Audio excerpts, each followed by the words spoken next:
Hi guys, Nathan here from BBQ. I'm going to cook up some beef ribs today. So, let's get started.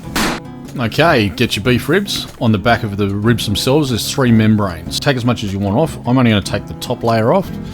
Reason being is I'm going to cook this really slow, and there's a good chance that it'll completely fall off the bone. So by keeping the other layers on there, it'll hold it together, force me to cut it, and give me something to chew on later. It's the top level that really makes it chewy and unedible, but the rest of the membrane itself, you certainly can get into it. Once you've done the back, now on the front, there's the layer of fat on the top. I like to remove it. You can leave it on, but I find the rub itself won't penetrate and give good bark if leaving it on, and I won't eat the fat once it's done. So once it's all taken off, get yourself an oil, which is going to be a bonding agent. You can use mustard, you can use a lot of Worcestershire sauces. I'm just going to use a peanut oil, put a very thin amount all over the ribs. So just pour a bit on the front, rub it down with your hands, front and back, and don't forget the side. Once you've given it a light rub down, get your favourite rub. I'm going to be using What's Your Beef by Luton Booty. It is a very basic rub. It's a salt and pepper mix. Obviously there's other spices in it, but I just find it enhances the beef really well. So cover the back, because if I'm going to chew on that membrane, I may as well get some flavour. Once you've covered the back, don't forget to get all the sides, because every outside area I want to get a good bark on it. I also want to be able to get good flavour out of it. So that's the 4 sides, and then cover the front. Now put a little bit heavier on the front than what you have on the sides. It's because that's where you're going to get your bark. So to get a good colouring and good depth of bark, make sure you got a good cover. The salts, the sugars and everything are going to make a difference. So let it to the side for about 10 minutes to draw a little bit of moisture out, which will help with the bark creation. We're cooking on an American PRIMO today. It's an American ceramic cooker. We set it up as an offset smoker, cooking with some cherry wood to give it a nice flavour to go with the beef. We've got the cooker sitting at 275 Fahrenheit, which is about 135 degrees Celsius. We're going to go nice and slow with these and pump it up near the end. Close it down. Now for 3 hours, don't do anything, don't touch it, don't look at it, just hold the temperature steady.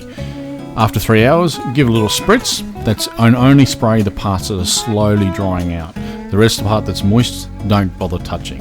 Every 45 minutes from this point, give it a little spritz on the dry areas, not the wet areas. This will allow you to create a good bark without any of the sugars burning. It's back out here, just open her up, spritzing her down with a mix of products. You can use anything in as a mix.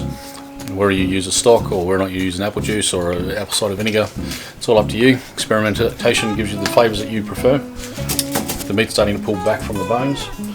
Starting to get a darker colour onto it. This is about another 2 hours or so to go. So she's starting to set up. She's going to be good. The ribs have been on for about 6.5 hours now. They're starting to set, getting nice and tender. I've got to get the internal temperature to about 205 degrees Fahrenheit, which is about 95 degrees Celsius. So I'm going to pump the temperature up on the pit to about 350 Fahrenheit. That equates to around about the 195 to 200 degrees Celsius. Remember, no more spritzing now, because we're trying to set that bark a little bit. Keep on going until she's nice and tender. It's more about the feel of the meat than what it is the internal temp. So just keep pushing in. As you can see, these are sitting about 92 degrees, so about another 15 minutes at this sort of temperature. I'll take them off and rest them for a good half hour to 45 minutes. Time to carve them up and serve them up. So going to cut them up, 1 rib per serve. I've got 2 racks that I've done today. I'm just going to cut them up. You should be able to see the moisture on the inside of it. I am not going to squeeze them because this is my dinner, and you know what? I can't wait. They smell absolutely delicious with the woods that we smoked them on, the rubs that's on them, and I'm just going to add a little bit of a sweet barbecue sauce and dribble over the top. They don't need much.